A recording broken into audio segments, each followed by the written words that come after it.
Broadcasting from the business capital of the world, this is the Podcast Business News Network.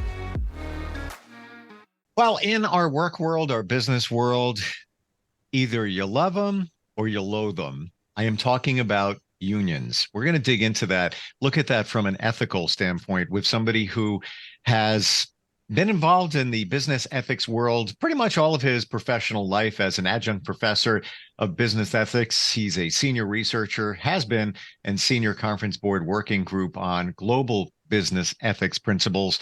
He's researched it, he's taught it, and we're going to talk with him, get his feedback. Ronald Berenbeim joins us today on the program. Welcome. How are you doing today, Ronald? Okay, Steve, I just want to expand that gracious introduction to say that I started my professional life, so to speak, as a union representative of the Motion Picture and Television Cameramen's Union. Wow. And then I moved over to the conference board where I did research on union issues for the first several years. So my relationship or my interest in unions goes a long way back. I honestly, I had no idea. So this is even more impactful. It hits closer to home in analyzing this. And is it reasonable to think that unions are growing, if not making more of a comeback lately? The comeback part is true. Definitely. In the last couple of weeks, we've seen some news about a final agreement between the UAW and Ford, rather General Motors, Chrysler, so-called Big Three, whoever they are these days, and in a plant in Tennessee, and another plant, Ford plant, that was recently organized, or they filed for recognition in Chattanooga, Tennessee, a Ford plant. So Tennessee wasn't exactly where the action was or ever has been when it came to unions, but appears to be now to some extent. Now, secondly, the unions have endorsed President Biden for re-election. The UAW has, Building Trades has. Biden was the first president ever to join a picket line, which he did about a month ago. So that's attracted interest.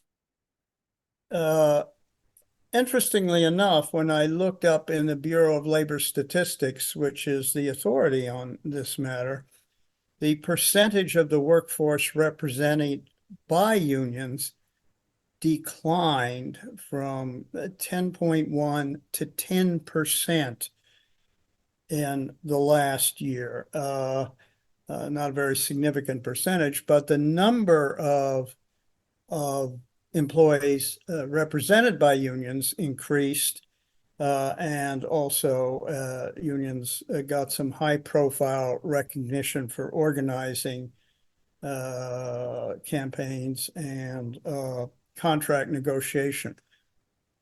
But it's still an open question. Interestingly enough, this brought back memories. In 1978, the first research project I had for the conference board was called The Declining Market for Unionization. And it described how the percentage of employees represented by unions had gone from a high in the mid-50s of over 30% to a current level of about 22%. And I got all sorts of stuff from the various unions. Some of these people I already knew, who said, "You're crazy, we're doing great." But these stats were a matter of public record. They were recorded, as they still are, by the Bureau of Labor Statistics. So for whatever it's worth, I was right. Now, focusing on the the plan organizing, I've already addressed that about their increased their recognition and their bargaining on behalf of workers at various automobile plants. The second interesting case, very interesting, is Starbucks. Now, in Starbucks, they recognize, or rather, they represent about 10,000 workers in the greater Atlanta area. But by and large, Starbucks has stonewalled them on bargaining. When the procedure is for a union to send a letter to the company saying, please be advised we represent a majority of the workers in your X unit somewhere, wherever it happens to be. And we would like to meet with you to discuss wages, hours, and working conditions. Now, the company can respond, as it usually does, by saying, no, you don't. And so the union will then say, okay, well, then let's have an election to see who does, whether we're telling the truth. And so they have an election. If the union can present to the National Labor Relations Board 30% of that particular workforce has signed so-called authorization cards. Okay, so, and I worked for the National Labor Relations Board at one time. So, and presided over some of these elections. And so then they have an election, and if the union wins, they win. And but at each step along the way, so-called recognition, so-called elections, so-called collective bargaining, the company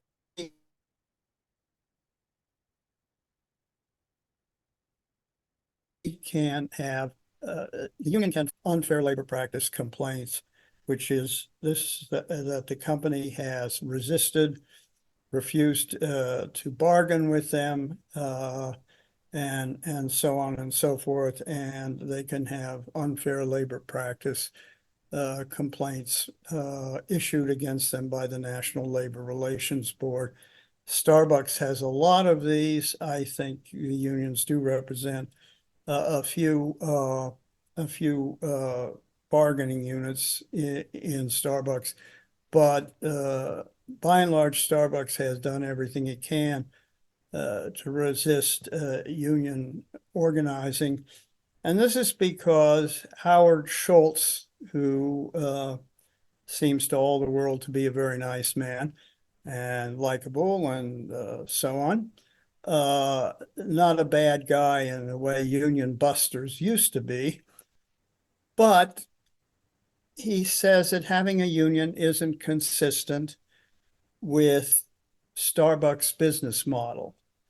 And it's absolutely the case that that would be true if this were 1888 and it were Vienna. But Starbucks is a literally a fast food place, though Schultz would hate to hear that word, those words used. And it is absolutely, as Paul Krugman has pointed out about places such as Starbucks and Amazon and so on, it is absolutely as appropriate for union organizing as the auto plants were in the 20s and 30s. While we're on Starbucks, Ronald, Yes. what are your feelings about Starbucks being unionized? Pluses, minuses, what's your overall view of that? Well, I don't have a problem with that at all. I mean, uh, as I said, this isn't 18.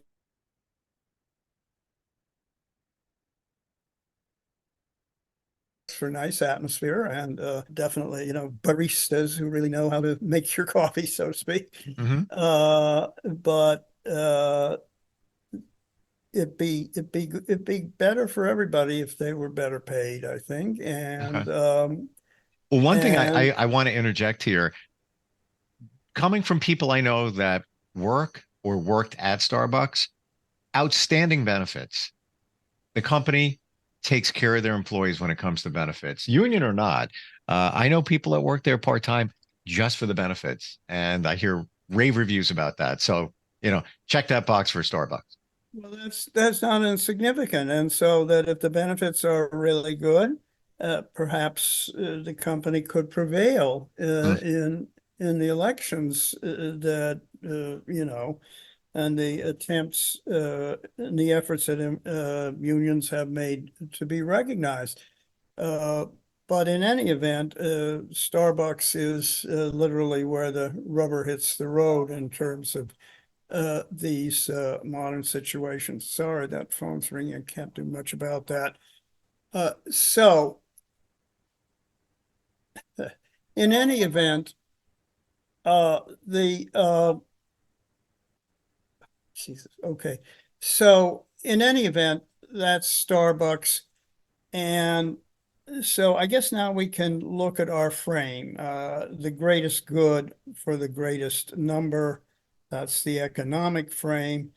And the problem, it's addressing the issue of whether the market uh, is an efficient distributor of public goods and of resources and the benefits of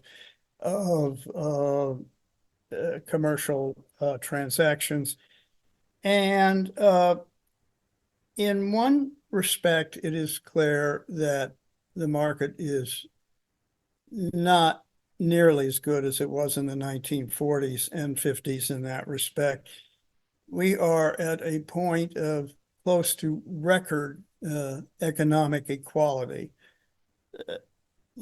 Uh, this whole idea of a top-down economy, a trickle-down economy, you have huge amounts of wealth, record number of billionaires, any way you care to calculate it. And the chief executive officers, when I started working for unions, rather not for unions, for the conference board, I think that maybe the chief executive officer made 20 times mm, what the median employees.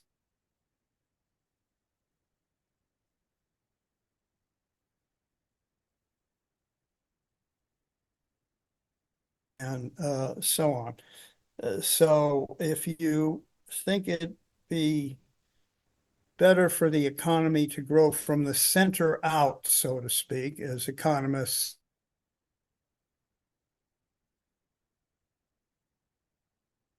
say, uh, if you think that would be better than having the economy grow from the top down, then unions could get a plus there.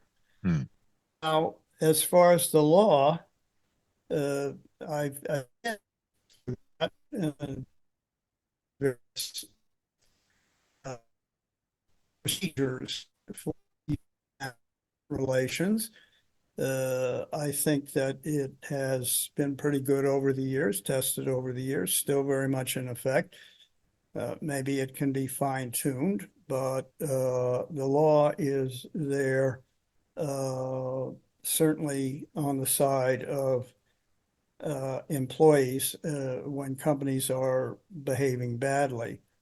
As far as ethics and virtue, uh, Schultz has his own ideas about that. He thinks that a coffee shop or coffee house or whatever that doesn't have divisions between employees and owners, at least not class divisions, certainly salary divisions, then is better in promoting virtue and skills and so on.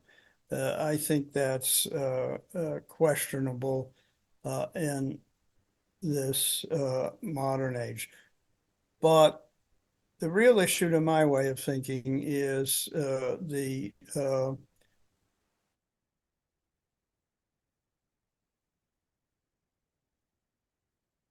that we need for the 1940s and 1950s.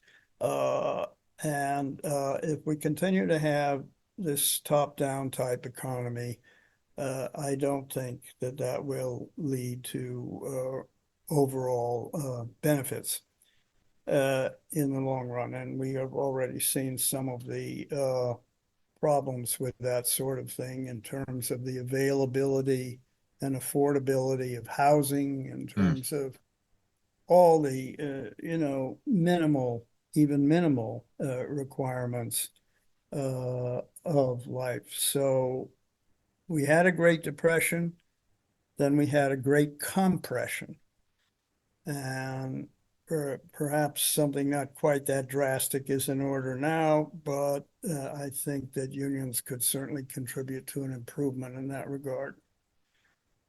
So If you that's, right now, Ronald, let's look at this hypothetically. If you owned a company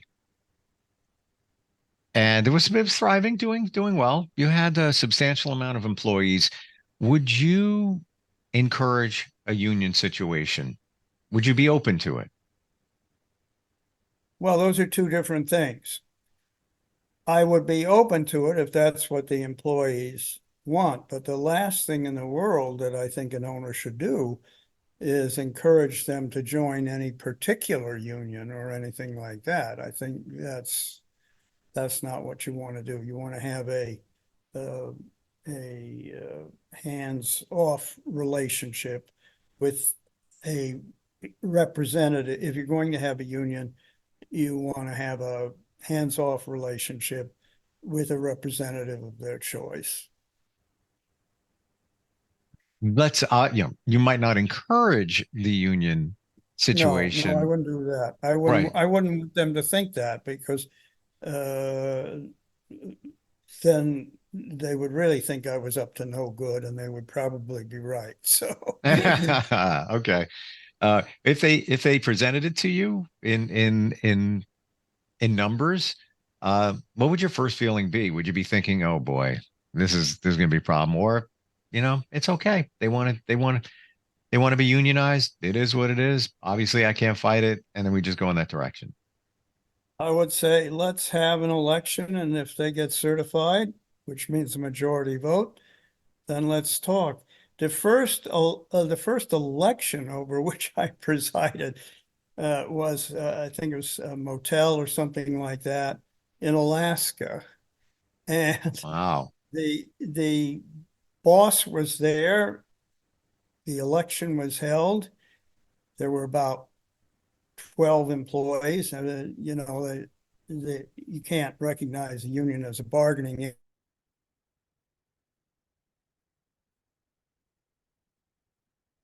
Can't remember what it is. The majority, perhaps even all of the employees, said they wish to be represented by that union. Hmm. And the manager of the motel, I doubt he was the owner, but the manager of the motel was right there counting the votes and smiling and shaking hands with the employees when the process was completed. Now, that was in contrast with a number of other elections over which I presided.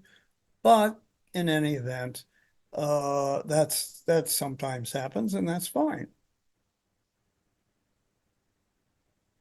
In looking at the history of unions, is it pretty much the same as it was, let's say, in the 1950s, as opposed to now? Have there been like radical changes? Obviously, you're changing with the times in terms of the terms and things like that. But overall, what are the differences, if any?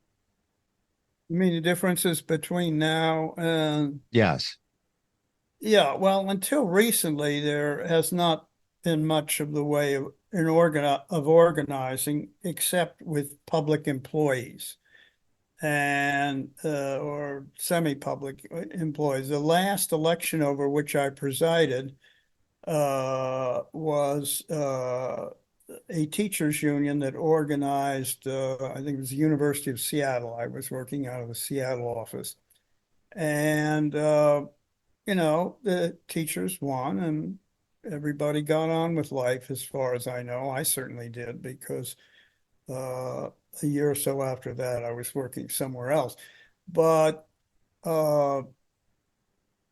and so that's the way things ought to be. It wasn't the case where union leaders were murdered or something by rival unions, which had been known to happen even in, I think, the early 50s, Teamsters Union, and a guy named Shablonsky, I think. I can't remember the exact details. Maybe it wasn't the Teamsters Union. I don't know. Disappearance of Jimmy Hoffa. You remember that?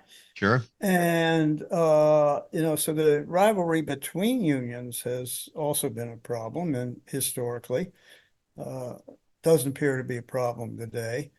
No company has exhibited any sort of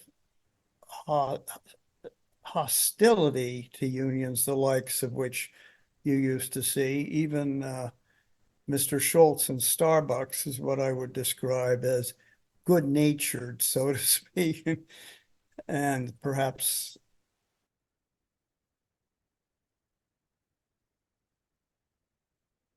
in my opinion, at least, a little naive on his part, people to murder union organizers. Yeah, you bring up great points about the union rivalry. I didn't even think about that. Yeah, as soon as you say it, news stories flash in my mind about Teamsters and situations. It's a shame it's got to be that way. They're up against each other. Yeah, well, there was a time, and this was, I guess, in the days of Jimmy Hoffa and his ilk, when you might say, there was a lot of money in unions. Yeah. Point. Go ahead. Sorry. Yeah.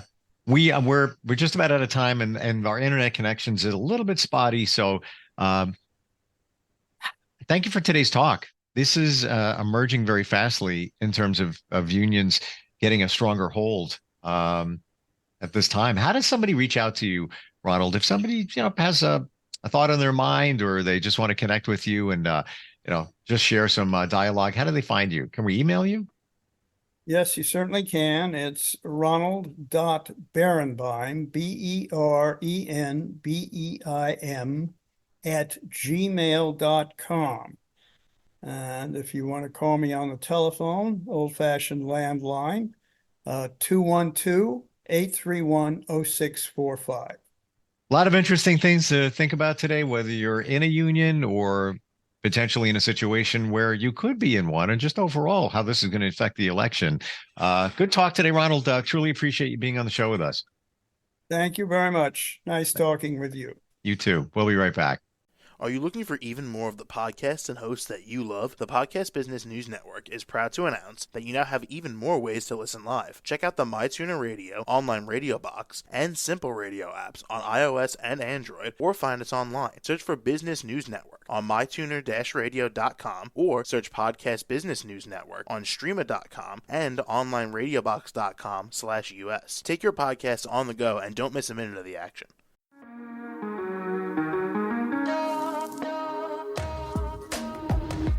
Broadcasting from the business capital of the world, this is the Podcast Business News Network. For nearly 2,000 severely injured veterans, everyday life has become filled with barriers. Day-to-day simple tasks can become pretty daunting. I have to carry my chair up 2 flights of steps or have somebody do it for me. What scares me the most is just the falling. When I'm struggling with my house, I think, to have that one great barrier just knocked down, it's crucial. Home for Our Troops is a wonderful nonprofit that builds a Mortgage-free, fully adaptive, handicap-accessible house. And there's no catch. It'll be our very first home that we've ever owned. This is a game changer. This is where your life begins again. We need you to join us in completing this important mission. Please visit hfotusa.org and help build homes and rebuild lives. Because of you, everything's going to be okay.